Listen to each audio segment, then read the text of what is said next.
mighty name of Jesus. Baba lálẹ́ yìí a tún tẹríba fún yín. This evening, Father, we A are rí pé bowing ẹ dára sí before you. wa.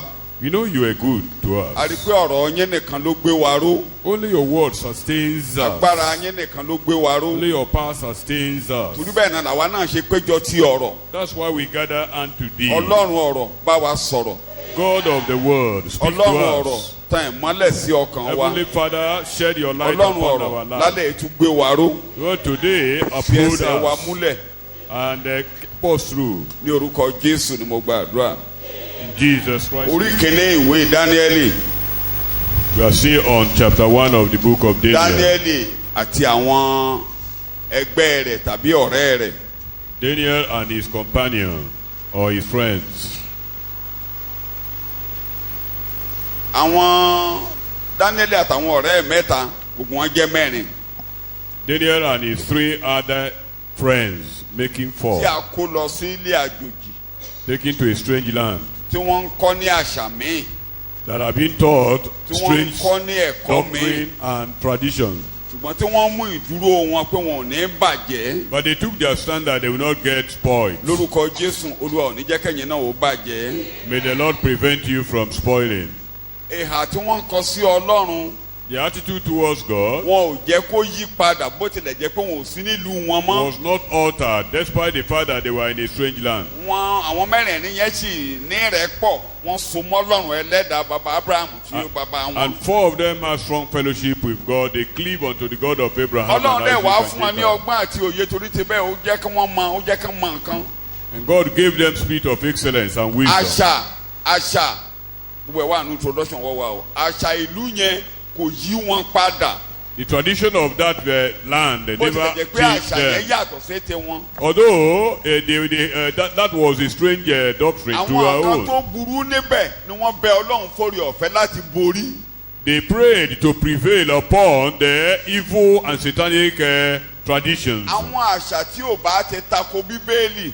The traditions that are not contrary to the Bible. Torí oríṣiríṣi orílẹ̀-èdè ló láṣà ti wọn. Because every nation has his own peculiar Ọmọ ọ̀dọ̀ tradition. náà gbọ́dọ̀ bẹ̀bẹ̀ fún ìrànlọ́wọ́ láti nanú àwọn àṣà yẹn kọjá. So every child of God or minister of God must pray to say Àwọn through àṣà such mi lè traditions. ṣàjòjì sí wa.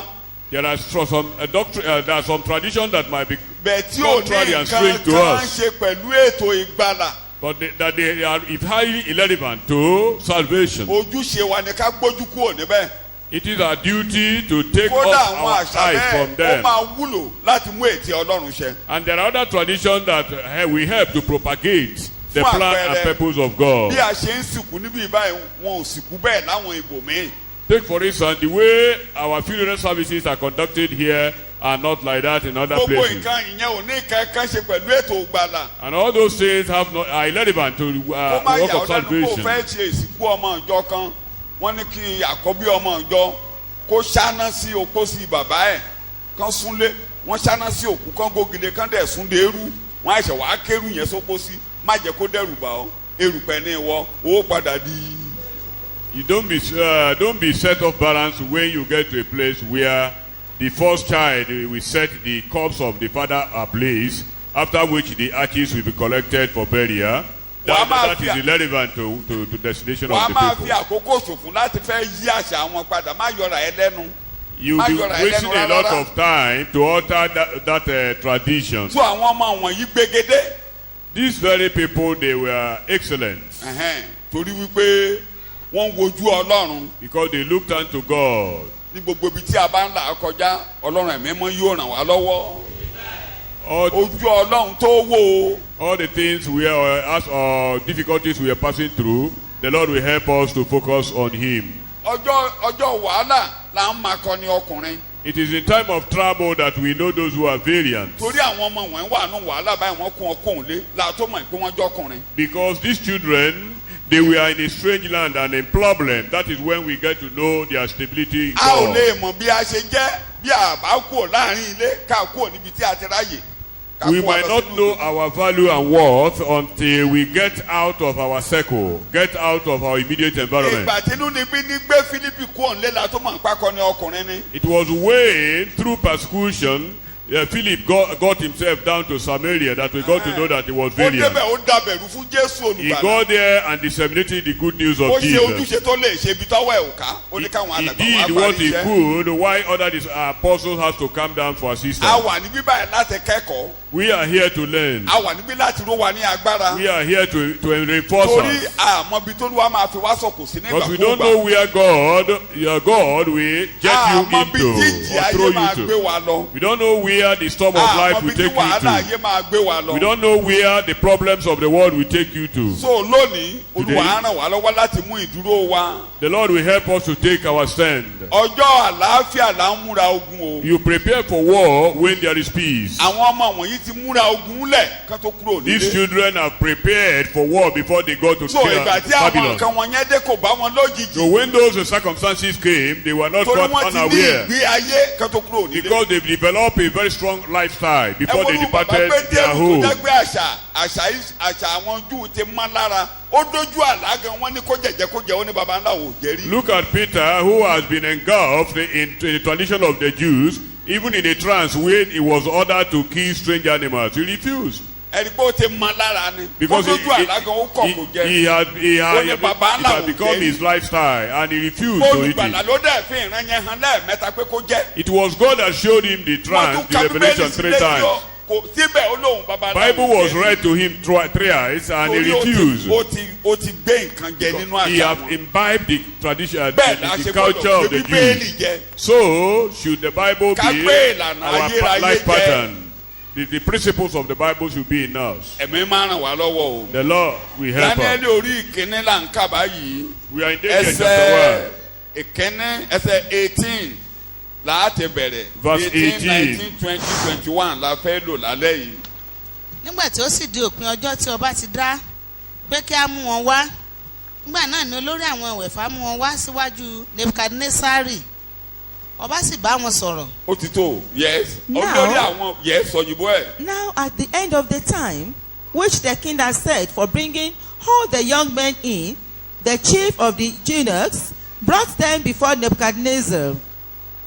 ẹ rí i pé olórí àwọn ìwẹ̀fà ó kó gbogbo wọn wá sí ọ̀dọ̀ The chief of the Kí náà wá eunuchs ṣe? brought all of them to the ẹ̀ka king. díẹ̀ sí yes ọba sì bá wọn sọ̀rọ̀ bẹ́ẹ̀ ni. nínú gbogbo wọn kò sí ẹni tí ó dàbí Dáníẹ́lì Ananiah Misaeli àti Asaria nítorí náà ni wọ́n fi ń dúró níwájú ọba. ó ti tó. The Ẹsẹ̀ king méjìlá talked kan with pọ̀ them. The king talked with them, and out of them all, not one was found like Daniel, Ananiah, Mishael, and Azariah. So they entered the king's personal service. ṣé ẹ rí èdè tí wọ́n translate ní kó ń bá wọn sọ̀rọ̀ yẹn ọba ṣe àyẹ̀wò fún wọn ó ṣe interview fún wọn. After the day of their feeding, they were brought to the king for examination, for interview.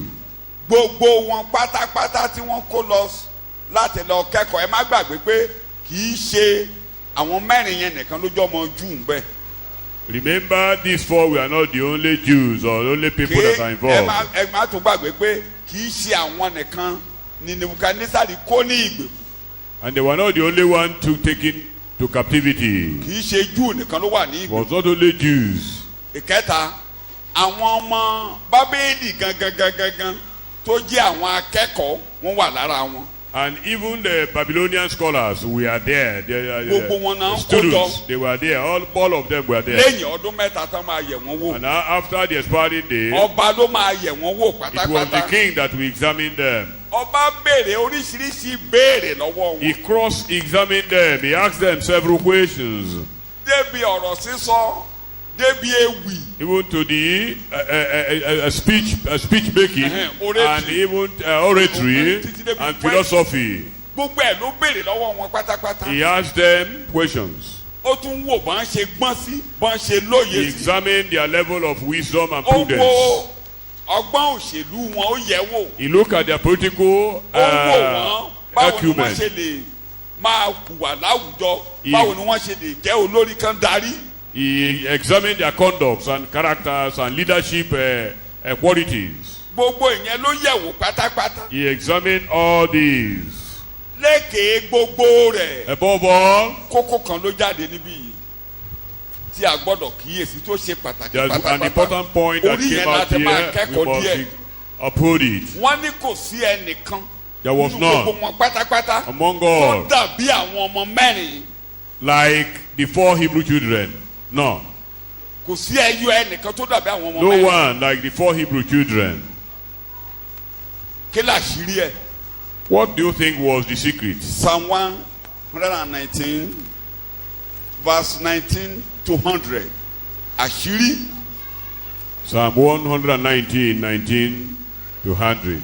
àwọn àṣírí yẹn la fẹ́ kà ní Bíbélì. We want to read the secret of Kí their ló mú wọn dá excellence. yàtọ̀ láàrin gbogbo ẹgbẹ́? What make them to exceed? Àwọn àṣírí yẹn la ní ká kẹ́kọ̀ọ́ lára We wọn. want to look at those the secrets. èmi ní iyè nínú ju gbogbo àwọn olùkọ́ mi lọ. Kí ló mú àwọn ọmọdé wọ̀nyí ní iyè nínú ju àwọn olùkọ́ àwọn Bábélì lọ àti bẹ́ẹ̀ bẹ́ẹ̀ lọ? Yes, you are speaking nítorí in both pé English ẹ̀rí and rẹ ni Yorùbá. ìsàrò mi. I have better understanding and deeper insight than all my teachers, because your testimonies are my meditation. Ẹ̀rí rẹ ni ìsàrò ìṣàrò mi. mi. Ẹ máa kà. òye yé mi ju àwọn àgbà lọ nítorí tí mo pa ẹ̀kọ́ rẹ mọ́. Ṣé o ti gbọ́?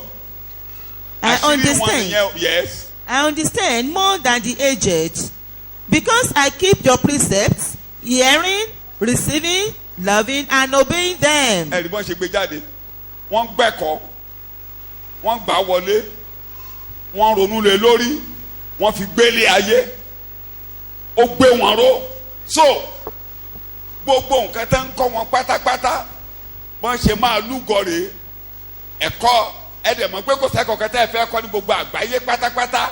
Bíbélì ló fẹsẹ̀ rẹ̀ múlẹ̀ pátápátá tó lè túmọ̀ ẹ̀kọ́. Bíbélì nìkan ló lè túmọ̀ ẹ̀kọ́ fún yàn. The teachings given to them, they listened to them, they accepted them, they meditated them, they lived them, and they confessed them. It became their lifestyle. But then, in all the scholarship in the world, it is the Bible that establishes them or makes them brother and well Tí ẹ bá ń understood. wo gbogbo ẹ̀kọ́ tí wọ́n ń kọ́ nílé ìwé gbogbo dédédégbà orí Bíbélì ni wọ́n ti lọ mú àwọn ẹ̀kọ́ bẹ́ẹ̀ báwọn sáyẹ́nsì bá fẹ́ mú jáde wọ́n máa tọ́ka sí Bíbélì bẹ́ẹ̀ bá fẹ́ mú lọ gbogbo òfin pátápátá Bíbélì gbogbo òṣèlú Bíbélì everything Bíbélì tó ẹni bá ti jókòó tì í tó jókòó tì ìwé mímọ́ tó ṣàṣàrò lé lórí kò lè má tayọ kò lè má tayọ. Now you see that all the scientific discoveries or areas of specializations in the world make their foundational reference to the Bible. There is no course, there is no subject, there is no field that have no reference point or source from the scripture. So if anybody cherishes and delights in the Bible, he must definitely exceed. Àwọn ọ̀gá tí mo lọ school kékeré àwọn ọ̀gá tó ń kọ́ wa ní philosophy mo take a special interest mo ṣe máa lúgọ rè wọ́n tó lọ ìbéèrè kẹ́pẹ́rẹ́ àbá ti jù sí wọn báyìí ajábẹ̀tẹ̀ náà tó máa tutù náà máa tutù náà máa tutù láwọn ọ̀wọ́ wọn ọ̀mọ̀wé Bíbélì nìkan ní dáhùn Bíbélì nìkan ní dáhùn sọ̀rọ̀ ayé ọmọ ènìyàn. The philosophers, when we were in school, that some of them that taught us philosophy, whenever they are deliberating on their unending questions, sometimes we make reference to the Bible, and just one reference dismantles what they've been ọ̀gọ̀rọ̀ wọn ní deliberating upon. tòkútò ẹ wo wí ìkan tó sọ pé kò sí ẹ̀dá ẹ̀ṣẹ̀ nínú ọmọ ènìyàn ẹgbà tó yá ló gbéra rẹ̀ ṣubú ó ní kàn gbé ènìyàn kúrò kàn gbé kúrò láàrin àwùjọ kó lọ máa gbénu gbó ní kò ní í ṣìwàwù. The one that even says that the heart of man is plain, there is no nature of sin in man. That if man is taken away from the society to live in an isolated place, then he will not kò ṣe commit sin. inú ìtàn rẹ̀ Eventually inú he stumbled. ìtàn ayé ẹ̀ wọ́n ló parí ayé ẹ̀ rádaràda ayé ẹ̀ ò ní túmọ̀ ayé ẹ̀ ò ní túmọ̀ ó parí ayé ẹ̀ rárá he died a confused man Ginger Crusoe died a confused man. So the man, Rousseau, died an unfulfilled man. ìkan náà ó lọ́kàn ènìyàn ó ní kò sí kankan bẹ́ẹ̀ o ó ní slate ní báyìí ó ní tẹ́ ẹ bá ti ń kọ̀wé sí nǹkan tẹ́ ẹ bá kọ sí ló máa gbé jáde ó ní kò sí nǹkan tó ń jẹ́ṣẹ̀ ìwọ ni ò ṣẹ̀ṣẹ̀ inú èèyàn He said the heart of man is tabula rasa, that nothing was there. Whatever you inscribe on it remains. ẹ rí i pé wọ́n gbọ́n díẹ̀ ṣùgbọ́n wọn ò ní gbogbo ọgbọ́n Ọlọ́run nìkan ló ní gbogbo ọgbọ́n. They were wise but not omniscience. so ibi tí wọn ò ti lọ́gbọ́n yẹn ọgbọ́n Bíbélì ni àwọn ọmọdé wọn fi tayọ. So where the wisdom of man ends, the wisdom of the Bible continues from there. That was why they exist.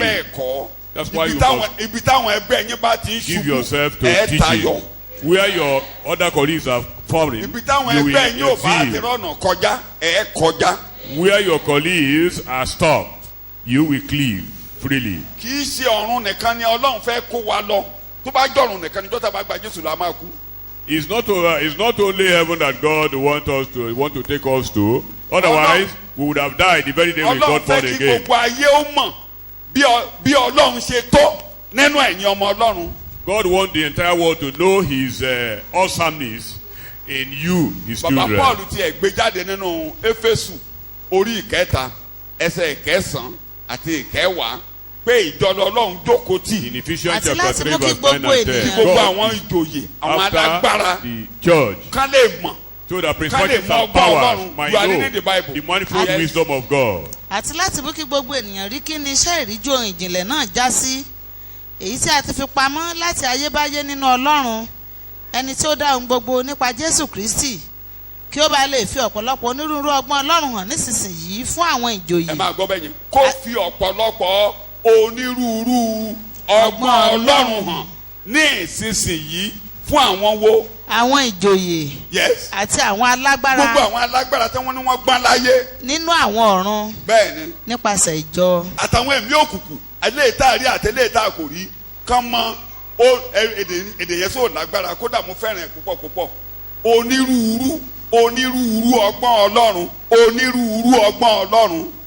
That the manifold wisdom of God, multiple wisdom of God might be made demonstrated or known to physical, wise people, intellectuals, the magical powers, the powers of darkness, the agent of darkness in the gbogbo ibi world. tọ́mọ èèyàn bá fẹ́ gbà kọjá láyé Ọlọ́run ní ọgbọ́n tó fi máa gbàbẹ̀ kọjá gbogbo ogun tó bá dé bọ́mọ èèyàn lórí ilẹ̀ ìjọ ló máa lànà fún èèyàn láti mọ̀nà tá a máa gbà kọjá. There is always a master wisdom key to solving any problem in this world, and that key belongs to the church. tí ẹ bá dẹ̀ wo ìtàn ọ̀làjú And if you look at gbogbo tó civilization, sọ ayé dáhùn tí ayé dà lónìí nípasẹ̀ ìjọ. all that enlarge the world today technologically source from the church. gbogbo àwọn àṣetì tí àwọn ọba Egypt àwọn Bábílónì yìí àwọn Assyria àtàwọn oríṣiríṣi ìjọba tí wọ́n ti ṣe tì aláṣetì wọn Ọlọ́run kọ́kọ́ bẹ̀rẹ̀ sí lu àwọn Júù. Now all the dynasties that have and empires that have gone in history, God started foundationally from the Jews. nǹkan tí wọn ò rí dáhùn sí Ọlọ́run kọ́kọ́ gbé àwọn Júù dìde. What they were not able to comprehend and give solution to, God raised up the Jews. fún àpẹẹrẹ For instance, nílẹ̀ Egypt in Egypt, ebi nìbá payé kú tí ò bá sì ti ọmọ Ọlọ́run Joseph. the whole world would have died of That's how we hunger if it were not for Joseph, who interpreted so a dream. ohun tí ayé ò rí dáhùn sí àwọn ènìyàn Ọlọ́run ní kọ́kọ́rọ́ wà lọ́wọ́ wọn. What the world cannot comprehend or give solution to, the answer lies in the hands of the children of God. ìkànnì àmà bá a bá ṣe wòwe Daniel yìí lẹ́ẹ̀ máa rí bí Ọlọ́run ṣe jókòó ti àwọn ọmọ mẹ́rin àtàwọn àwọn ọmọ Ísírẹ́lì nílẹ̀ ìgbèkùn. If by the time we go into the book of Daniel very well, you will see how God was behind the people of Israel in the strange land. ìtàn ayé ò pé láìsí Júù láìsí ìjọ. The history of the world can never be comprehensive without the Jews and the church. tẹ́ ẹ bá ti ń wá orílẹ̀-èdè méjì tí Ọlọ́run jókòó tì orílẹ̀-èdè méjì tọ́lọ́run jókòó tì láti tú ayé ṣe yàtọ̀ sí pé à ń lọ sílé ògo Júù àti ìjọ àwọn tó dàtúbí. The two parallel nations that God hang himself to bring the world into a desired level is the ìjọ Jews àwọn and tí a rà the padà church. nínú orílẹ̀-èdè gbogbo. Now the church redeemed from all nations of the world. ẹ ẹ lọ sí ìdí science anything tẹ́ bá lọ sí ẹ rí i pé ọ̀gọ̀ọ̀rọ̀ àwọn tó ń gbé jáde yàtọ̀ sí wọn àwọn tó ṣẹ̀ṣẹ̀ wá ń ṣe lóde òní o tó ń gbé jáde ní ìpilẹ̀ṣẹ̀ ẹ rí i pé ọ̀gọ̀ọ̀rọ̀ wọn tán bá jẹ́ jù wọ́n ní ìpààrọ̀ àyà. You see, in the world inventions and the science and technology, those who invented the mysterious sciences is either they are Jews, by directly or indirectly, or those who are have contact with God. Àwọn akọni èdè tó ń tẹnu wọn jáde tí ẹ kàn fi rí pé eléyìí gbàlà eléyìí gbàlà. There are some with certain utterances that are scripturally engrooved. Pátápátá tí ayé wọn lógo dáadáa. That their lives are highly glorious. Ẹ̀mí máa ràn wá lọ́wọ́. May the Holy Spirit help us. So bí ẹ wà láyé kì í ṣọ̀run nìkan lẹ́ ń lọ o. Ọlọ́run lóòdù yín ó gbé nǹkan sínú yín tí a bá ti jókòó ti Bíbélì tí ẹ fi túlé ayé ṣe tí ẹ fi ran àwọn èèyàn lọ́wọ́ nínú ìrìn àjò lọ sílé ògo. Then apart from heaven, once you are still here, God has reinforced you with all the materials you will use to benefit others and help them towards the kingdom. Pé kó kọ̀ lọ́la rìnrìn àjò ẹ kó bá fara kẹ́ o lè délé ayé ò ní nítumọ̀ kódà o máa kú in solitary confinement ló máa para ẹ láyò pé ìwọ nìkan ni o fẹ́ délé ògo pásítọ̀ nìkan ni mo wá ṣọ́ọ̀ṣì ìwọ o ti ẹni mẹ́ẹ̀lì kan o lè rin mẹ́ẹ̀lì kan wàá fara kan ni n tó wà nù ayé ajẹ́ ń bẹ̀ ayé ajẹ́ ń bẹ̀ ayé ajẹ́ tó o bá ti fẹ́ kàn jẹ lára rẹ o lè gòkè o lè débikíbi láyé. There is no way you live in isolation of others and survive. You cannot even benefit yourself and others. So you have to rub minds together. You have to benefit others and get benefits from others before you get to. Ọlọ́run dẹ́ mọ̀ bóun ṣe máa ń gbé àwọn ọmọ rẹ̀ tó máa ń sọ wọ́n sáàrin ìkárá ájú wọn sáàrin ìkárá kẹ́ ẹ lè gbé nǹkan jáde. And God knows how to plant and sometimes catapult his children into the midst of devilish ones. So pé Ọlọ́run lòdù wa àjòkò báyìí Ọlọ́run lòdù wa ó ń di ẹrù lé wa lórí ó ń kó nǹkan sínú ayé wa torí nǹkan tọ́lọ́run mọ̀ pé a máa jẹ́ lórílẹ̀‐èdè àgbáyé. So that God now is patiently feeding us, loading us, reinforcing us now, is envisaging the day is going to celebrate us in the whole world. Ẹ ṣe máa wo lẹ́nu bíi tí a mọ̀ gẹ́gẹ́ bí ìjọ nínú ìjọ Living God yìí.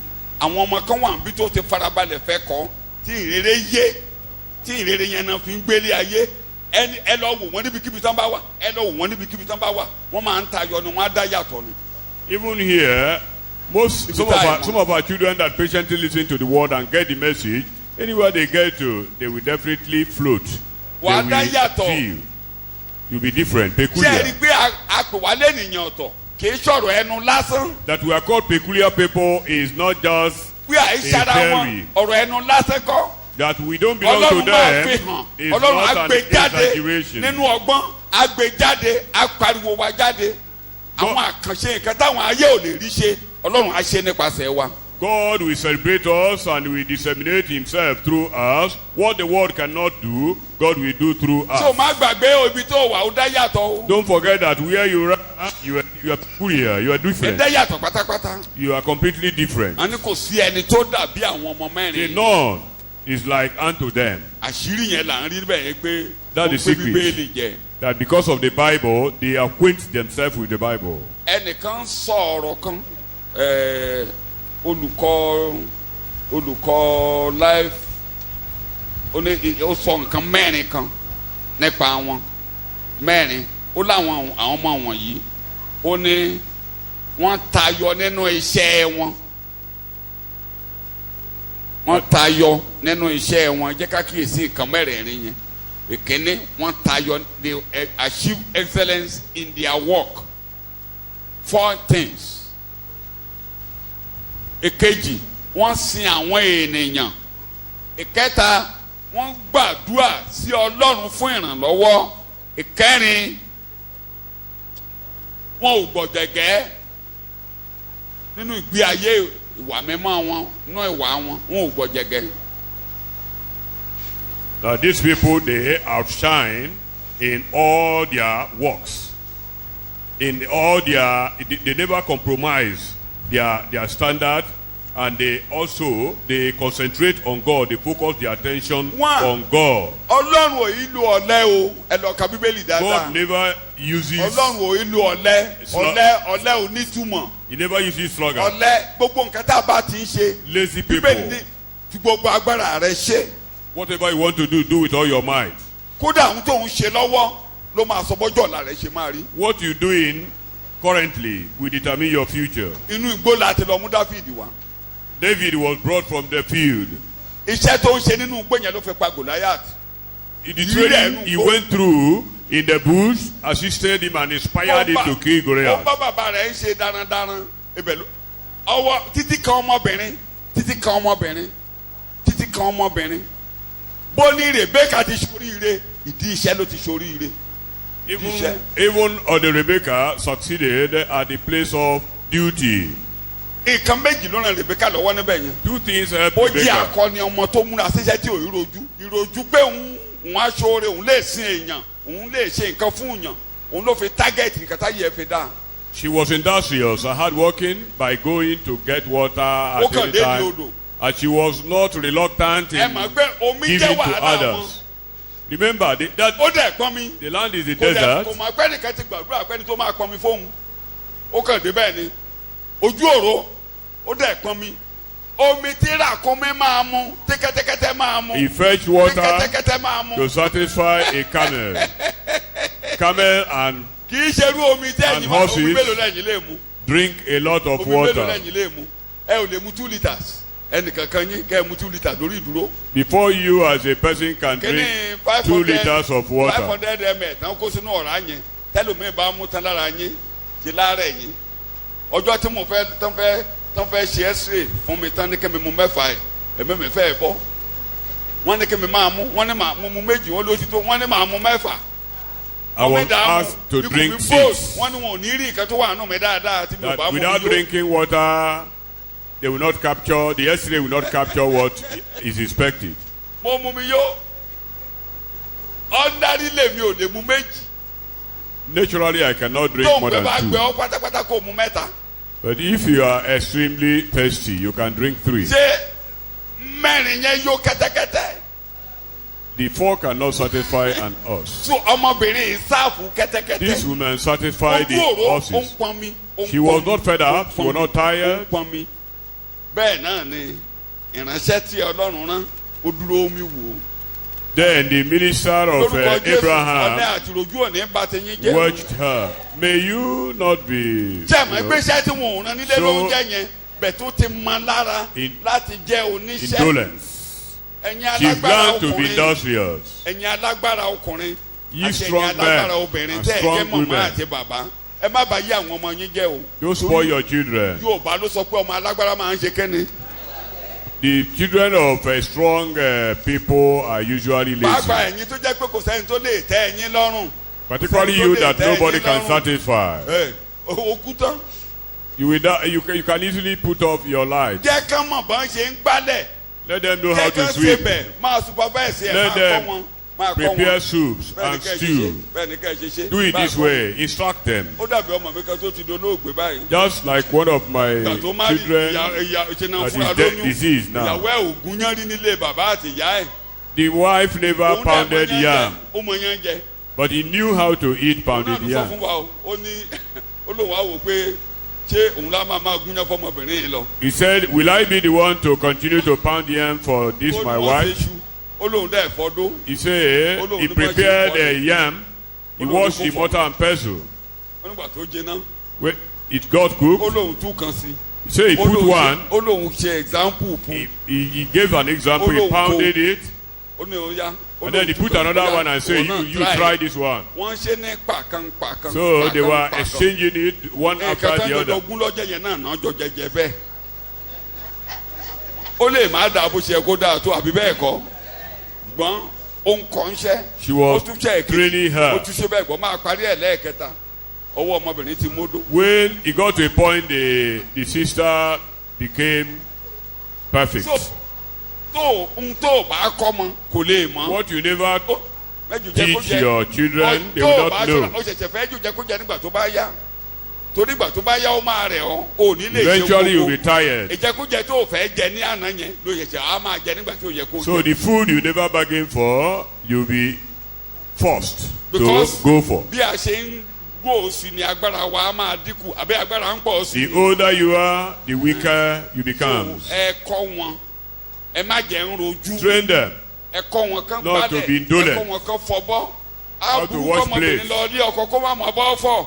A girl going to her husband's house without being able to wash plates, kó má má bọ́ fọ̀. doesn't know how to wash plates.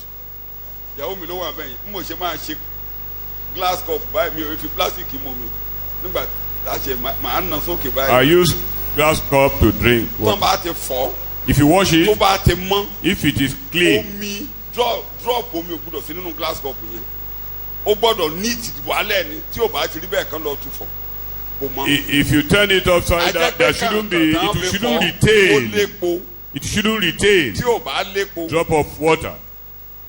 ẹ kọ́ wọn bí mo ṣe fún Teach fáwọn them. ọmọ nìyẹn máa wo omi wà lára ẹ̀ látú fọ̀ wá kò mọ́. If it's not well washed, they will go and repeat àwọn ló máa the job. jèrè rẹ̀. They are the one to enjoy it. Rebecca iṣẹ́ ṣíṣe rẹ̀ Her industry. rẹ̀ ó gbé délé ọba And giving to her to the king's house. kò sí bó ṣe lè ṣe kó má tayọ. Ibi There's tó no bá- way you will not exceed. ààfin ní Rebecca bára rẹ̀ àbí bo ló bára rẹ̀ ààfin ló lọ Rebecca found herself in òun a ló lè palace. yá gbogbo àgbáyé She ó lè became yá the gbogbo mother àgbáyé. of the entire So ẹ nation. má lóbìnrin ni o obìnrin ọmọ ọkùnrin ọmọ. Both male and female, please. kẹ bá ní obìnrin ló ń gbálẹ̀. Don't ìyá máa say jẹ́ ọ̀pá. sweeping is Tọ́lọ̀ for bá wà female. fún ẹ lóbìnrin, ó No. rọrùn. gbogbo èèyàn kan ló ń bí kùnrin ló ń bí bìnrin. Sometimes you might have male children ẹlòmíì alone. ọkùnrin nìkan ló máa bí tó bá dẹ̀ fẹ́ fagídí ṣe wàá para ẹ̀ láyò tó bá fẹ́ fagídí bí kùnrin wàá para ẹ̀ láyò má fagídí ṣe Ọlọ́run ló ń pẹ́ ọmọ fún ni tani mo ló ń pẹ́ ọmọ God fún give mi. children. eléyìí tó bá fún ẹ. The one given to you. Take care of. use it well. á dáa fún yín. Shall be well with you. so bí a ṣe wà yìí náà àyìn tọ́lọ̀ ń kólé wa lọ́wọ́ yìí a ní lọ sílùú òyìnbó lọ rẹ́ǹtì òṣìṣẹ́ nínú ìrere ẹ̀yìn tọ́lọ̀ ń kó síbí yìí ní akọni ọmọ tọ́lọ̀ ń bá mi sọ̀rọ̀ pé ìṣúra ń bẹ ní. You that God has given to us is actually those that God will make use of, that there are treasures in your ojoojúmọ́ ni mo pocket. dẹ̀ máa ń bẹ Ọlọ́run pé Every day I beg fún God, mi ní ọgbọ́n tí mo máa fi gbé the best jáde nínú àwọn ọmọ wọ̀nyí. God give me the grace so ìwà tó wù which, kó wù. to bring out the best from my I'm children. looking out the best in you. ohun tó dáa jù nú ayé ẹ̀ ò tí ì jáde yẹn ni mò ń retí ọjọ́ tó máa jáde tó bá ti ṣe kan mo sì ń wòkè fún nǹkan tó dáa jù tó máa ti bẹ̀ jáde torí Ọlọ́run gbé yín kalẹ̀ láti dààmú àwọn alágbára ayé Olúwa á lò yín láti pa àwọn ọ̀tá lẹ́nu mọ́. My focus always on you, despite all frailties, is the best that will come out from you, because I know God will make use of you tí Ọlọ́run bá to dúró put tí èmi the gan enemy on ẹ the ní máa race. gbọ́ ohun tẹ́ ẹ̀ ń gbọ́ If lẹ́nu God mi is not be with Mo me, wá dáa ni. you will not mo enjoy wá dáa ni me. ṣé bọ́lá ọmọ ọmọ Am pàgọ́ I tì good? mí Was it not God that had made me well? nínú ìṣìbáláṣìbolo ṣé bọ́lá òun ló pàgọ́ tì mí. I say, in the midst Ọlọ́run of retí ó ti ń retí àwọn ups nǹkan and kan máa yé mi tó downs, máa God jáde. has made bẹ́ẹ̀ ni making Ọlọ́run himself out jókòó of ti you. ẹnìkankan yín. So God is behind individual ó of lè you. gbé yín sínú kálákóló. He might put you tí in ẹ a bá nínú very kálákóló yẹn very yẹn ò ní sticky jáde. environment. ló fi jẹ́ pé àwọn ọmọ tó bá ti ń wáṣọ ọ̀tán gbajú ọ̀tán gbàríbọ mi tó o bá ti bẹ̀rẹ̀ sí í jáde wàásù the best in you can never come out. And that is why those of you who tó o are bá born ti náwó again, jáde báyìí. when you are kò sáà. baptized, you should be going out for evangelism, so that God's talent in you àwọn ọmọ will be mẹ́rin getting out. wọ́n mọ ṣẹ́ṣe they serve people they serve others. These 4 children, they know how to work, and they serve service humanity. begin when you have burden fún àwọn tó wà nígboro tára ń ni tán rórí ọ̀fẹ́ tí wọ́n rí gbà. Your service start by having a burden for the perishing soul. tẹ̀ ń rí àwọn classmate yín tó jẹ́ pé ayé wọn ń dasán tán mú gógóró tó o bá ti wàásù sí wọn wà á mú gógóró. You see your mates that are become drunk and alcoholic. If you don't preach to them, you might eventually join them. àwọn ọ̀dọ́ níkẹyìn yìí Particularly níkẹyìn youths. ọjọ́ ìlàkókò tàwọn Now. ó burú jù gba àwọn ọ̀dọ́ ọdún bẹ́ẹ̀ máa ń wá sẹ́yìn tí ẹ bá wàásù sí wọn If you don't preach to wọ́n á them, kọ́ yín ní phonography films wọ́n á sọ yín di gay, wọ́n á sọ ẹ̀yin obìnrin di lesbians. Tẹ́ ẹ̀ bá wàásù sí wọn. If you don't preach to them, they will lure you into pornography and homosexuality. Sọnù ẹ̀kọ́ lẹ́nu ọjọ́ mẹ́ta yìí tó ń gbà tó ń darí àdúrà. Àwọn ìran ọmọ tó lọ grammar school láti 2010 títí di àkókò yìí nínú pàápàá nípínlẹ̀ Ọ̀ṣun. Díẹ̀ nínú wọn ló ráyè wáyà institution. Àwọn ló wà nígboro yẹn. Àwọn ló wà nígboro. The people that finished secondary school from 2010, only a small percentage of them were able to get admission into higher institutions. They are dropouts and touts, you know, creating nuisance in the society. If you don't preach to them, they will not give you rest. If we don't preach to them, they will make things uneasy for our children. In the church, in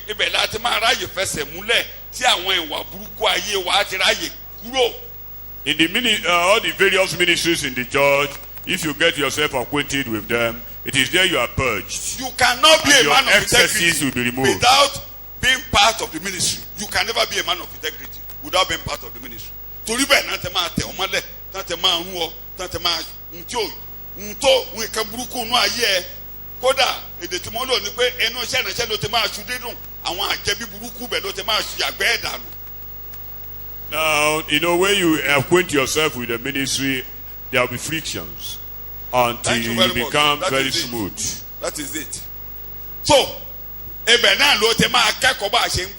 is how you learn how to pray. These people knew how to pray.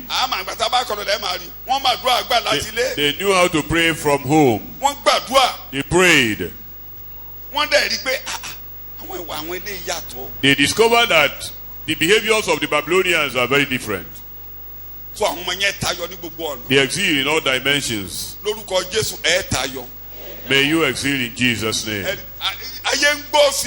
The world is waxing older. The world is waxing older. May the Holy Ghost take control of your life. So let's help ourselves. It is then we will not mingle or compromise this end time. The Holy Spirit will help us. The Holy Spirit will help us.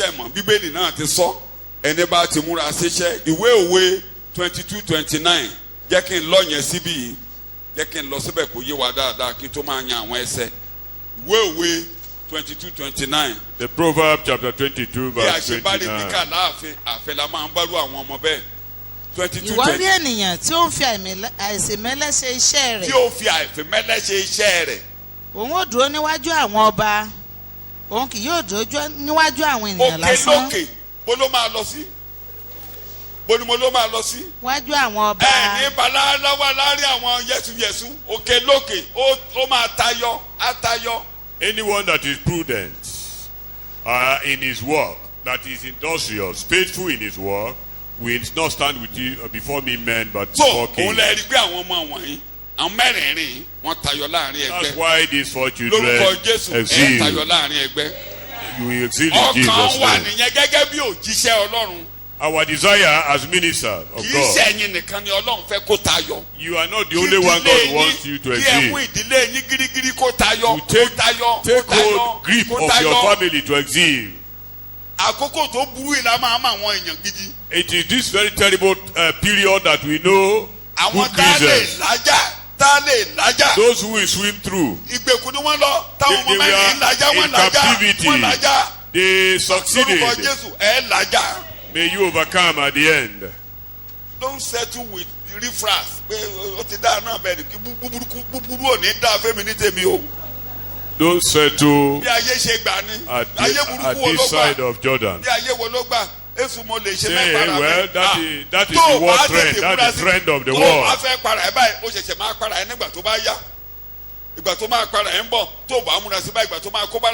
If you don't try to curtail yourself now and train yourself very well, you are only suspending it.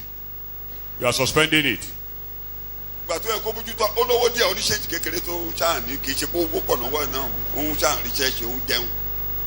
time he has a little money with him, tọ́jú àwọn ọmọdé wọ̀nyí o. I say, take care of your children. ọlọ́mọ ọmọ ìyá oní mi ò fẹ́ kọ́mọ kankan yọmí lẹ́nu onítorí mi ò fẹ́ dákàjẹ́ onítorí bẹ́ẹ̀ ló ṣe gbéyàwó kékeré. That he doesn't want children to give him problem. That's why he got married to a younger wife. ṣé kò ní í dákàjẹ́. o nígbà táwọn ọmọ tó yẹ kó bójútó. The children is supposed to take care of. At least mo mọ ọmọ ẹ̀ mẹ́ta ń gbà yín. I know his true children. àwọn tó wà lára àwọn tó yẹ pé mo dẹ̀ rí pé Ọlọ́run bá mi ràn wọ́n lọ́wọ́ tí wọ́n ń ṣe dáadáa gbà yín wọ́n dọ̀kọ jájá. àwọn ọmọdé ò ṣe wo ìyá wọn bójútó. He said that their mother should take care of them. ìgárá burúkú kò pẹ́ tí bàbá òun kúkú ìyá dànù. Sooner the man died. ó dákàjẹ́ tán. Uselessly. ó dákàjẹ́ tán. torí o bá ti fọwọ́ fa gbùrù náà máa fa. So immediately you will lure the problem or ignite the problem and the problem will disappear. àìfi búburú ṣẹ́gun búburú. You don't overcome evil with evil. tó bá tí kankan ò dáa tó bá jẹ́ pé n tó wà lọ fà nǹkan búburú ló tún fẹ́ yanjú ẹ̀ á yanjú lẹ́kẹ̀sẹ̀sẹ̀ ṣùgbọ́n ó ti gbé gbó wọlé rẹ̀ igi eléra ló máa fà wọlé igi eléra. You cannot use evil to overcome evil. Bíbélì ti fi yé wa ẹ fi rere ṣẹ́gun.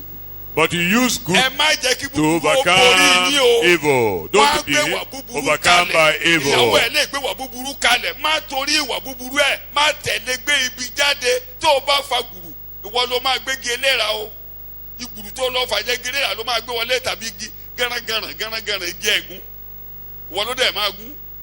Don't use evil to settle evil. It's not done that way. ẹnìkan ṣe ọ nínú ìjọ ẹnìkan ṣe ọ nínú ìdílé ẹnìkan ṣe ọ.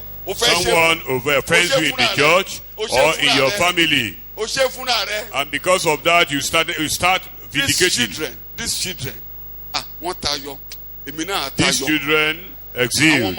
I also will exist. My children will exist. ọmọ ni wọ́n. They are wonderful children. bí a ṣe é ka ṣé wọn ò wù yín Jews ni wọ́n. They were Jews. ọ̀dọ́ ni wọ́n unmarried. They were youths.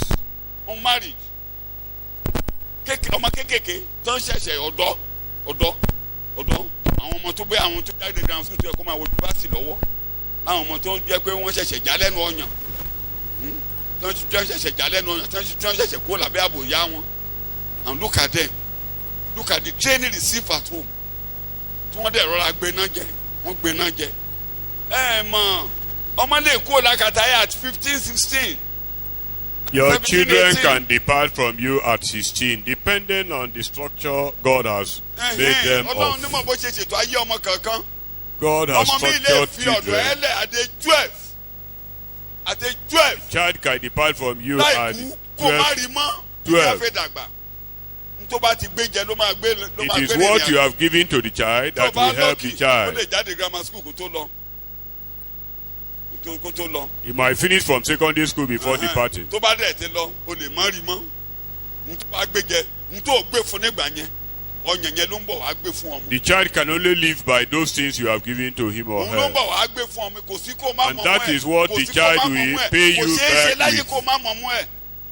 That is what the child will pay you bàbá back mi ò ṣe with. tó báyìí ṣé ayé ìgbà àwọn bàbá yìí lélẹ́yìí tán ṣe tó báyìí èmi mo ṣe ṣayé ara mi. You shouldn't limit your assistance to them. mi ò gbàdúrà káwọn ọmọ mi gbèrú ayé dáadáa tó gbé mi tó gba Jésù ayé dáadáa ayé burúkú tí mò ń gbé kí n tó rí gbàlà ayé èṣù. I never prayed that my children should live the life I live before I got born again. kódà mo gba àdúrà ẹ̀ gidigidi mo bẹ lọ́hùn tìrà mi. I prayed the prayer strongly mo tún marry before I married, and after marriage I continued to pray the prayer. mama jẹ́ kán mú wa ìgárá mi o. May my children not behave exactly like my own when I was still unbeliever. ayé galagala ayé èṣù. Devilish and inconsistent life. tó ń tẹ́ a bá gbé fún wọn ọmọ náà máa gbé padà fún wa. It's what you give to them that they will replicate. lórúkọ Jésù àwọn ọmọ yẹn àtayọ. May your children ìwé Psalm exist. 91 verse 13 ẹ jẹ́ ká ka Bíbélì kẹ́rì pé Ọlọ́run ṣètò tẹ́ tayọ fún wa. ó ṣètò tẹ́ tayọ. God has planned excellence You for shall us. tread upon the lion. You shall tread upon the ètò lion Ọlọ́run nìyẹn and adder, bẹ́ẹ̀ ni. the young lion and the serpent shall you trample underfoot. ẹ yá máa kà bíbélì là ń ka ìlérí ọlọ́run nìyẹn. èèwò orí kìnìún àti paramọ́lẹ̀. ẹgbọ́rọ̀ kìnìún àti ejò ńlá ni wọ́n fi ẹsẹ̀ tẹ̀ mọ́lẹ̀. àárín ayé tá a rìn kọjá nìyẹn àárín àwọn ẹgbọ́rọ̀ kìnìún àti àwọn ejò àwọn alárékérekè ejò ọlọ́gbọ́n ìwẹ́ kìnìún tó lè wó ni jẹ at any time àárín wọn lẹ ẹgbà kọjá wọn ò ní ṣe yín níbi.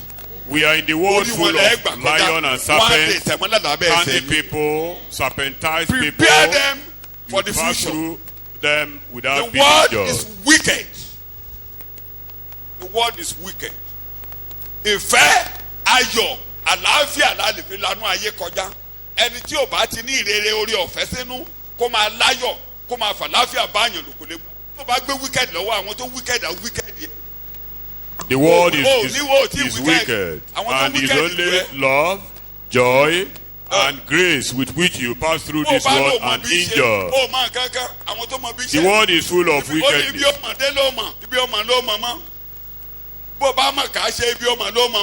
If you say you are wicked, there are people who are specialists in wickedness. But no law is against joy. And no law is against peace and joy. Anywhere there is Holy Spirit that takes you to and find that in you, you are going to exceed. You definitely look at these children in Babylon. Isaiah 58. Now Isaiah 58. Verse 14. 58. nígbà náà nínú rẹ̀ yóò dùn sí Olúwa. bẹ́ẹ̀ni. èmi ó sì mú ọ̀gbun ibi gíga ayé. Ọlọ́run nìyẹn. ó ní màá mú ọ̀gbun ibi gíga ayé. To make you to ascend the highest of the heights of the world. èmi ó sì fi. màá mú ọ̀gá gun ibi gíga ayé. You will climb, you ascend the heights of the world. Mọ bàbá Paul ó ní ẹ̀yin ò mọ̀ pé àwọn èèyàn mímọ́ yóò ṣe ìdájọ́ ayé. Say, don't you know we are the one that will put the world in shape. We are the one that will be a yardstick, a measure with which the world will be corrected. So that's what God establishes us for. And the more we put God before us, working with Him, accommodate God. Accommodate Him. It's in the ministry that you will be trained. Your followers will be used to make you.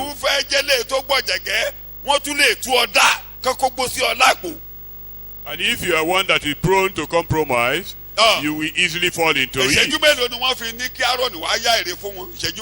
For how many minutes did it take the people to push Aaron to compromise and make idol for them? Ọlọ́run á gbé àwọn èèyàn dìde sí ọ. Nígbà tí Dáfídì bẹ̀rẹ̀ tó bẹ̀rẹ̀ iṣẹ́ ìránṣẹ́ nígbà tí Ọlọ́run ti train ẹ̀ ó train ẹ̀ to be able to forgive. Look at David. God trained him to be able to forgive. To be able to respect people. To respect. Ó train ẹ̀ ẹ̀yin náà mọ̀ ẹni àmì òróró Olúwa èrò Olúwa bá ju ohun gbogbo lọ. He feared God. Ẹ wò gbà tí Ọlọ́run máa gbéga. Look at when God was to promote him. He appointed variants with him.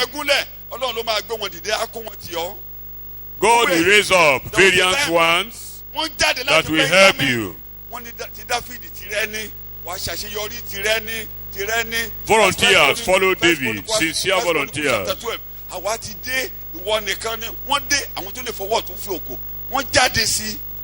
Variants accompanied him. Even his enemy reconciled with him because his way pleases the Lord. So many of them, they rose to his support. Because only large heart. If you don't have a large heart, you cannot go anywhere. Only large heart. Tó bá jẹ́ ni irú ọkàn burúkú àìgbàgbọ́ tó wà ní ojú àbò ló bá tiẹ̀ jẹ́. It doesn't have a large heart. Kò ní large heart. If you are not broad-minded, you are parochial. Like Joab, very malicious, unforgiven. you forget, gbàgbé ẹ̀. Mama ni mo máa ń sọ fún ní màá ní Mrs. gbàgbé ẹ̀. But you should be willing to forgive and àìgbàgbé ẹ̀. reconcile. Ẹ mọ ibi tó rán Joabu, ó rán kò wọnú ètò ìjọba. Bẹ̀tù wá ga. Joab Tó bá fẹ́ harbors ga, anger. tẹnu, má kó bá wọn ọmọ ẹ. Don't put your children into trouble. Lórí kí ṣẹ́jú mélòó náà máa ń gbé ọ sílẹ̀ nísìnyí, wọ́n á gbàgbé ẹ̀. Ẹni Very ṣe soon, dáadáa gan máa ti gbé you'll lẹ̀ be wọ́n lower. gbàgbé ẹ̀. Worthless. Aṣọ́nú tútù lórí nonsense. Bí gíga lẹ́ ń lọ lórúkọ Jésù Olúwa. You will ascend to the Let high. people quickly rush through, but that's the most important thing that made these children to excel. Wọ́n tayọ. Kò pẹ́ kò jìnnà. Ọba Bábélì ó wá rí i pé nǹkan kan yàtọ̀ nínú àwọn ọmọ wọ̀nyí. When he discovered excellence in them, peculiarity in them, extraordinary thing, ó rí i pé àwọn ọmọ wọ̀nyí ló lọ́run. he discovered that they have heaven in them. Ó rí i pé wọ́n lọ́ lọ́run. They have Wọ́n dá God. yàtọ̀. Nìkan ni Matthew ló sọ bẹ́ẹ̀. Ó ní kí ni èpò wá láàrin àlìkámà. What is the shaft to the wheat? Ó ní kí ni èpò wá láàrin àlìkámà. Ó ní ẹ lè fi ọ̀pá àwọn magicians ará Egypt. Ó ní sẹ́ máa fi wé ọ̀pá Arónì. Say, can you compare the rod of all the others to the rod of Aaron? Wọ́n ju ọ̀pá lẹ̀. Ọ̀pá They kankan cast down rods.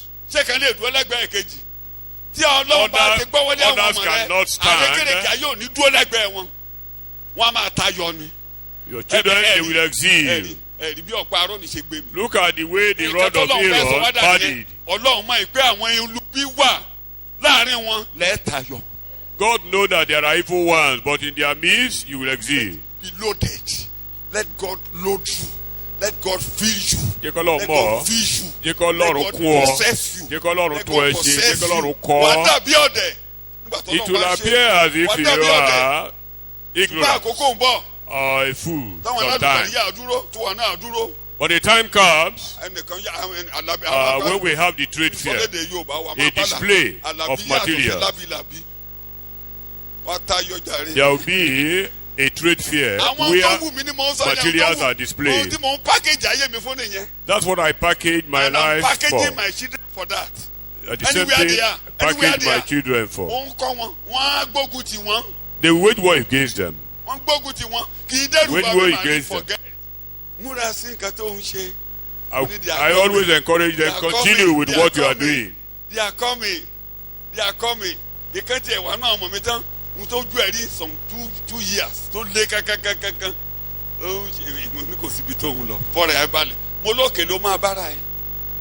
Mo lókè. There is one of them that Okay. we are confronted Okay. severely. Ogun yẹn lé. A stiff opposition. Ogun yẹn lé. There was a stiff opposition. Ẹ̀rí ni mo ń rí. Mi ò tiẹ̀. I love them to score. Òun lè màdúrà tó ń gbà o. Òun ni mo ń gbàdúrà fún kíkọ́ lọ́wọ́. He was the one I was praying Èsì for. wúkàn pẹ̀lú ogun èṣù. Òsì wúkàn pẹ̀lú òun ní ẹni pàtàkì. He is Kí the ni mo most gbé? important one. Òun ni kó dúró. He is the Kọ́lọ́hun one that dúró. should take his stand. Kọ́lọ́hun dúró. He should take his Kọ́lọ́hun má stand. jẹ́ ó yẹsẹ̀. He should Bá take mi his gbọ́wọ́ stand. lè jẹ́ kó God lay dúró. hands upon him to take his stand. Gbogbo àwọn tó ń gbógun nígbà àwọn tó ń jà ń gbà yẹn wọ́n ti dọ̀rẹ́ wọ́n ti tẹrí bàbá. Those who waged war against him Ṣẹ́jú mélòó? become his friends. Ṣèjú mi lọ́jọ́ kan ló sẹ́ndì mẹ́sẹ̀gì sí mi mo ká mo rẹ́rìn mo ní kí pọ̀pọ̀ mi wá. He sent me a message some times ago. Mo ní kó wá ká. Tí o kò jù bẹ́ẹ̀ ogun á dìde òun ni mò ń gbàdúrà fún Olúwa bá mi ràn lọ́wọ́ má jẹ́ kọ́mọdé ìyẹsẹ̀ ogun dìde He o. was the one I prayed for, Oṣù tó that kàn mí God pẹ̀lú èṣù. help him to maintain his Èṣù máa integrity. wó òun ló máa sá. It is the devil that Ó will ti yé collapse. èèyàn ọ̀tá mi padà. He Mo lé turned my wọn, enemy mo back. sì bá wọn. I pursued Mo and tẹ̀ wọ́n mọ́lẹ̀ ní overtake kéde. them. Ìwọ ló I máa tẹ trampled ọ̀tá them under mọ́lẹ̀ orí feet. wọn ló máa gbà kọjá. You will walk Láàrin over ètò them. àti paramọ́lẹ̀ àárín wọn ló gbà kọjá. Amen. Serpent and all those serpents and evils, you will trample upon Tó bá them. jẹ́ pé ilé tó fi ń gbélé ayé ẹ fúnra o ìfúnra lóògùn àgbà ó ti para ẹ láyé o. If you are over suspicious, you find yourself to blame, ìfúnra lóògùn living in suspicion, owó tán torí àwọn olóore ẹ ló máa ṣe níkà because you wàá máa will fura sí wàá máa become suspect evil against ilé ló fẹ́ pa ọ́ ó ti lẹ́ni tó your máa ràn ẹ́ friends, those lọ́wọ́ who will do you good. ẹni tó ṣòun gan ló máa ràn ẹ́ lọ́wọ́ you become touchy on nonsense. Ẹ máa ràn wá lọ́wọ́. The Holy Spirit help us. A ò lè fi ọ̀pá Áárónì wé àwọn ọ̀pá olóò magician. The rod of Aaron cannot be compared with those of the magicians. Ọlọ́run tó wá dá ìkan ńlá. Àwọn Bábílónì gbéraga. Ẹ mọ̀ pé ọba àwọn Nebukadnesari agbéraga ọba. The Babylonians were proud, including their king, Nebuchadnezzar. He overcame all nations Ẹni tó ṣẹ́gun Júdà when tẹ́lẹ̀ his ṣẹ́gun. dynasty was there. A máa débẹ̀ láìpẹ́. Ṣé bóun ló mu tó ń rìn lórí òrùlé ẹ̀? Pé Bábélì tí mo kọ́kọ́ rèé. He was walking in his majesty, in his palace. Ṣé bóun ló mu? Ó sùn. Ọba ńlá tí sọ̀dé ńlá. He was crisscrossing his mind over his kingdom. Ó sùn. Ó gbẹ́kẹ̀lé gbogbo ìlànà wọn yẹn. He trusted in their philosophy and principles of life so much. Wọ́n dá ẹ̀gàn lú gbogbo ìgbéraga wọn. Wọ́n wá rí i pé àṣẹ àti ẹ̀gbọ́n níbí. Àṣẹ kò sí ìkà. A rò pé amọ̀wé ni. Àṣẹ àmọ́ nǹkan kan níbí. Ǹjẹ́ ẹ̀dẹ̀ mọ̀ pé Ọlọ́run ṣe fáwọn òyìnbó. Ọpẹ́ tó Ọlọ́run ti ṣe fún òyìnbó. Torí òyìnbó wọ́n rò pé wúrẹ́ ni wá ní dúdú. Bàtí ìtàn gbé jáde báyìí jẹ́ mọ̀ pé ọmọ Nàìjíríà ni. Ẹ tí kàn pépà. Bàtí ìkòrò ọmọ Nàìjíríà ló ṣe. Wọ́n rò pé wọ́n ní kòrò ló máa pa wá. Kòrò ò pa wá. Àbí kòrò ó pa wá. Àwọn tí kòrò pa ọ̀dọ̀ wọn ni wọ́n ti kó wá. Láwọn tí kòrò pa ń bí àwọn tó oníjẹkójẹ wọn tó ń kiri gbogbo kòrò ni èèyàn gidi tó wà ń bí kòrò ó pa wá.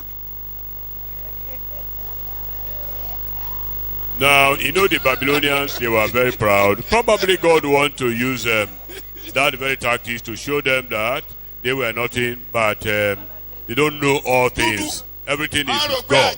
And even the black also could do what the wise appear doing.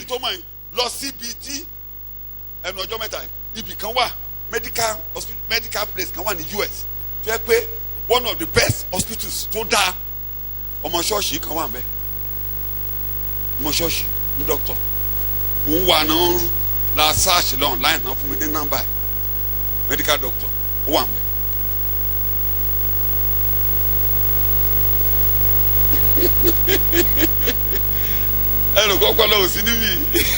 God has put there is also excellence in the black.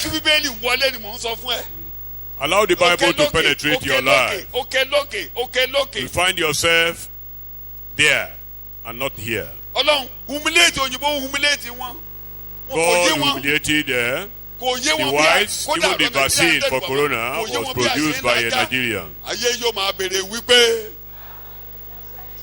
You will be a surprise to the world.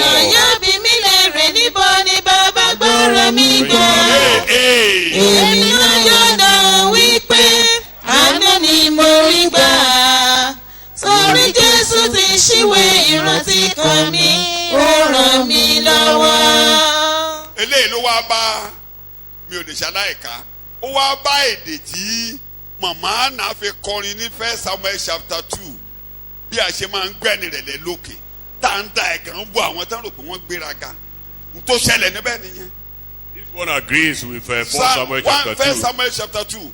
What the song of Anna there, God raises those who are nobody to become somebody. And those who claim to be somebody, you make them nobody. If you are proud, God will make you nobody. All the pride of the Babylonians we are rendered useless. Eventually we see how the fall achieved. The people don't have the answer. The answer is with the church. The answer is with you. Are you listening to me? Kò sí ìdáhùn láti àwọn àgbààgbà ní ilé yín. Wọ́n máa dúró dè ẹ́. Ìdáhùn wà lọ́wọ́ rẹ. You will be the answer to your family problem and to the problem of the world. Kò sí ẹlòmíràn bóyá ní ìwọ. Bẹ́ẹ̀ ni kò sí àpáta bí Ọlọ́run wa. Bẹ́ẹ̀ni. Má ṣe halẹ̀. Má halẹ̀. Má jẹ́ kí ìgbéraga kí ó ti ẹnu yín jáde. Bẹ́ẹ̀ni. Nítorí pé Ọlọ́run olùmọ̀ ní Olúwa. Bẹ́ẹ̀ni. Láti ọ̀dọ̀ rẹ̀ wá bí a ti ń wọn ìwà. Àwọn ọkàn ènìyàn ó wọ̀n wọ́n ní Bábélì pé àwọn yẹ́búyẹ́bú rẹ̀ wọ́n kẹ́ gbéraga. He measured the Babylonians and discovered they are weightless. Mo gbé yín lérí ìwọ̀n òde wọn. I place you on the scale and you are weightless. mo gbé yín léwọ̀n ẹ gbé wọn. I've measured you. No weight. bíbélì ọ̀run àwọn alágbára ti ṣẹ́. ọrùn wọn ṣẹ́. àwọn tí ó ṣe aláìlera lè a fi agbára dì lé àmùrè. àwọn aláìlera báyìí la wá dì láàmú rẹ̀. For those who are weak and know that they are àwọn tá a weak, ti nígbèkùn la wá dì God láàmú. will enforce olúwa rú ẹ them. pẹ̀lú àmúre rẹ̀. amen. aláìlera rẹ̀ ó ní ẹ kíyèsí ìgbẹ̀yìn ara àwọn tí ò lọ́lá Behold àwọn tí your ò jẹ́ calling. nǹkan àwọn la pè láti dààmú. Those who are weak, God has called to confound the nípasẹ̀ rẹ̀ strong. á dààmú àwọn lọ́gbọ́n ayé. By you, the wise of the world will be confounded. àwọn tó ń tagbọ́n kọgbọ́n kò nítumọ̀ kò nítumọ̀ kò nítumọ̀ àbá àṣọgbọ́n ògùn náà ní àbá àṣọgbọ́n àjẹ́ náà ní ọgbọ́n kọgbọ́n mo máa kábílì débẹ̀ ọgbọ́n kọgbọ́n tán ni máa jẹ́ kó dẹ́rù bá ọ. Don't allow the wisdom of the world to startle you, because God has placed you down there to dismantle them. amen. Because on you, they will not accomplish their enterprise. wọn lọ náà máa jẹ ọ that's you. ohun tẹ́ mi mọ̀ kó máa ṣe mí ló ń ṣe mí tó bá ti nu tí mò ń ké tí mò ń ṣẹ̀kọ́ bẹ́ẹ̀ ló ń ṣe mí bá a sọ pé olúwa gbé mi lókè mo máa ga máa tẹ ọ̀tá mọ́lẹ̀ èmi mò ń tẹ̀ wọ́n mọ́lẹ̀ orí wọn mo ti ń kọjá gbogbo tó orí tí mò ń tò yẹn pátápátá ayé mi ni. All the messages are my lifestyle. I live by them. ka bíbélì jàre. àwọn tí ó yó fún oúnjẹ ti fi ara wọn ṣe alágbàṣe. ó láwọn tá a rò pé ó rí báyìí ẹnà Nebukadnezari gan ọlọ́run jẹ́ntu ẹ̀ ó jẹ́ntu ẹ̀ ṣe ló mi tọrọ lọ. Nebuchadnezzar, God humbled wọ́n sọ him. Daniel dọ́lọ́run wọ́n mi tọrọ. God àwọn humbled onílẹ̀ him. Egypt iná mi tọrọ oúnjẹ Even tọrọ oúnjẹ lọ́wọ́ Joseph. Egyptians, they wọ́n were tara begging wọn food from wọ́n tara wọn fún Joseph. Joseph.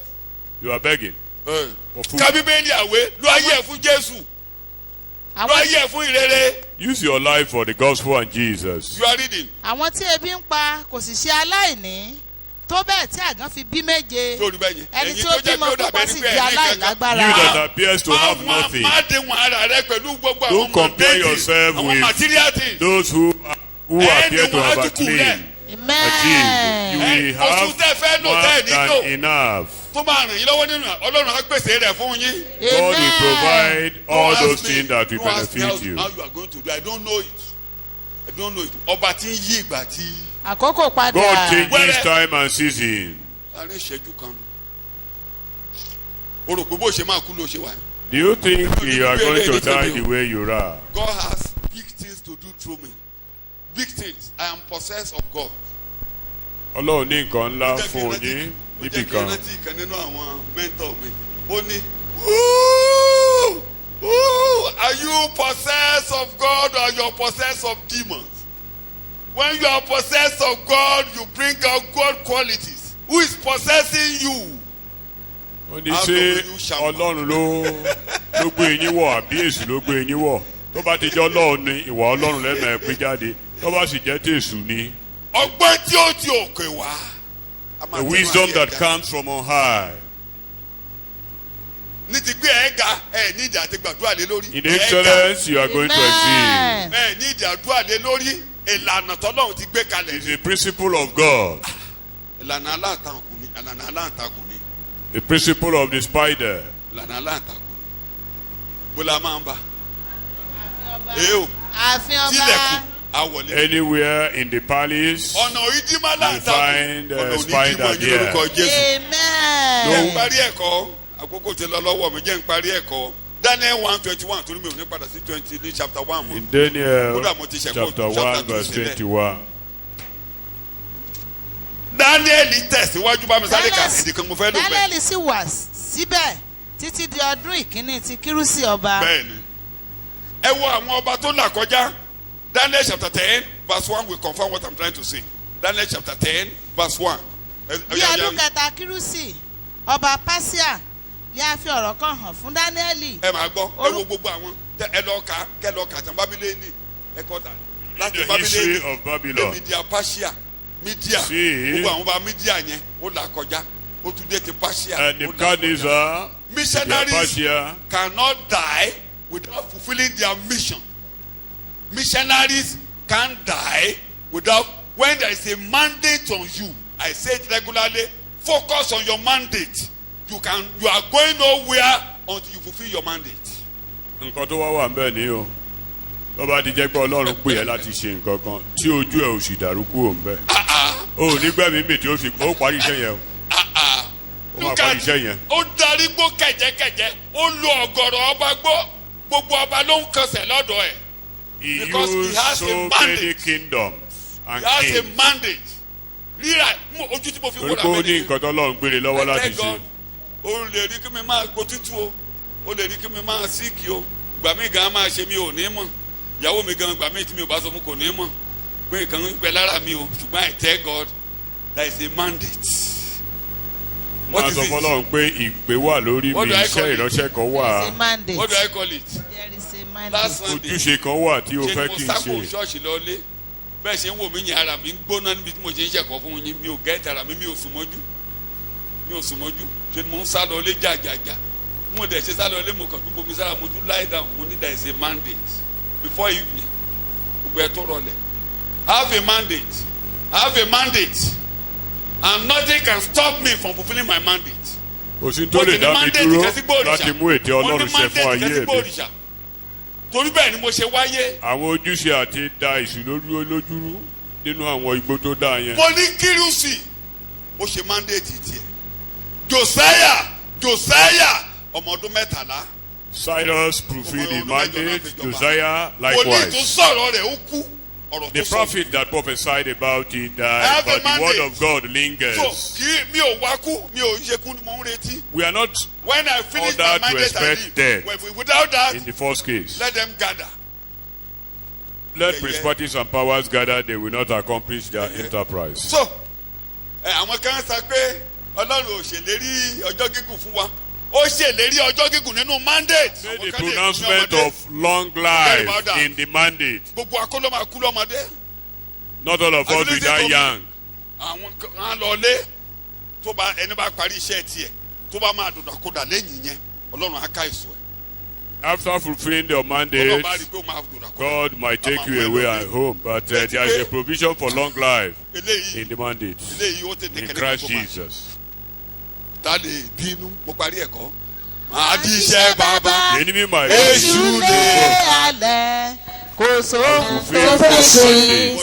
ó yóò pa irun mọ́ sórí ẹsẹ̀ pẹ́lẹ́tì àgbélébù iṣẹ́ ọ̀run alágbára. Jésù ní ká ẹ gbé kawájú. Place Jesus before you. ikú ntọ́lọ̀ ní kò ṣe láyé ní kò roko mọ́. Focus on what God wants you to continue to do. tell you. You know, I was saying it when we were in prayer meeting last week. Mo ní àáfẹ́ mo kàn yàbàrà débẹ̀. Arẹ́gbẹ́ àti Oyètọ́lá ló jẹ́ kí n sọ. Ẹ kì bá gbọ́. Bó pọ́dún mẹ́ta tí wọ́n yà mí lọ́bẹ̀. Tí wọ́n kún mi bí ẹni kẹrin. Mo dẹ̀ sọ pé God, if there is a mandate, there is a mandate for sparing my life. And that mandate must be carried out to a logical conclusion. That mandate must be carried out. Torí ohun tó ṣe mí ṣe ló ń pani. Ó máa ní cancer. What happened to me Àwọn tó ń killed. là á já kò pọ̀. Pé mo là á já. Those who Kò pass ṣe pé through mo mà tó it àgbà. are not many. That I Kò passed ṣe through pé mo it mọ́. was Ṣùgbọ́n Ọlọ́run ló because létò. God has a Ọlọ́run plan létò. for me. Ètò yẹn ò dẹ̀ lè yẹ̀. Èmi And kọ́ ló that létò. plan cannot be I tell God, thwarted. èmi kọ́ ló létò mi ò gbéra mi. I am not the one that Ìwọ ló ní has a àkọọ́lẹ̀. mandate, but Àkọọ́lẹ̀ tó God. kọ lórí ayé mi ò ní yẹ̀. God's Tiẹ̀ ń kọ́. documentation for my life cannot change. Tiẹ̀ ń What kọ́. of your own? Ọlẹ́ Jẹ́ Olúwa ká ní gbàdúrà yẹ̀ lórí lórúkọ ayé Jésù. Let mi. us pray in Jesus' name.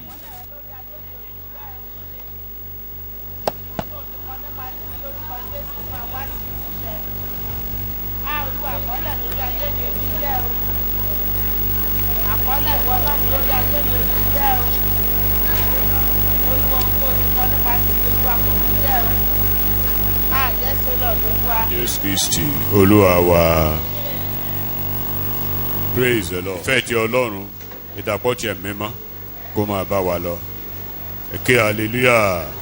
Ẹ ké hallelujah. Ẹ ké hallelujah.